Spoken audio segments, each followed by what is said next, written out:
What if one of America's busiest bridges could collapse in seconds? Not because a truck hit it, not because of an earthquake, but because a few pieces of steel were never strong enough. On August 1st, 2007, the I-35W Bridge over the Mississippi River in Minneapolis suddenly fell apart during evening rush hour. This is the autopsy of one of America's most shocking bridge failures. At about 6:05 p.m., traffic was moving across the 8-lane bridge. But beneath the roadway, something critical was already dangerously close to failure.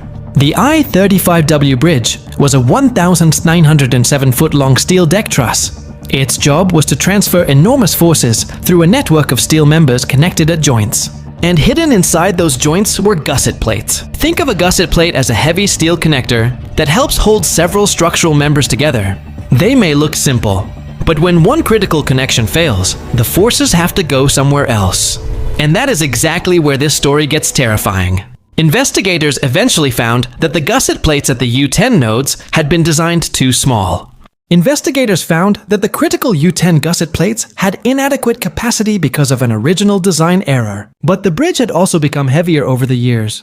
On the day of the collapse, 4 lanes were closed for construction. Heavy equipment, sand, and gravel were concentrated on part of the center span. So the bridge was carrying traffic, extra permanent weight, and concentrated construction loads. Then, at around 6:05 p.m., the system gave way. The center portion suddenly separated. About 1,000 feet of the deck truss collapsed, sending roughly 456 feet of the main span, about 108 feet into the Mississippi River. Cars and trucks went down with it. The collapse took only seconds. 13 people died and 145 were injured. But the autopsy revealed something more disturbing. The problem wasn't simply that the bridge was old. The NTSB identified the original design error in the U10 gusset plates as the primary cause. Increased bridge weight and the concentrated construction loads then pushed those vulnerable connections beyond their capacity. And there had been warning signs.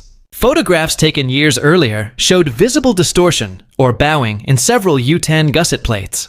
Yet the danger wasn't caught in time.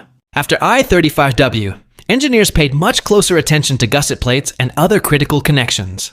The disaster reinforced one brutal lesson: a bridge isn't only as strong as its biggest beams. Sometimes, one small connection can determine the fate of the entire structure. The I-35W Bridge didn't need a hurricane. It didn't need an earthquake. It needed traffic, added weight, construction loads, and one critical connection that couldn't handle the demand. That's the chilling part. The bridge looked massive, but its failure began with a piece of steel most drivers would never notice. And once that connection failed, the rest of the bridge had almost no time to react.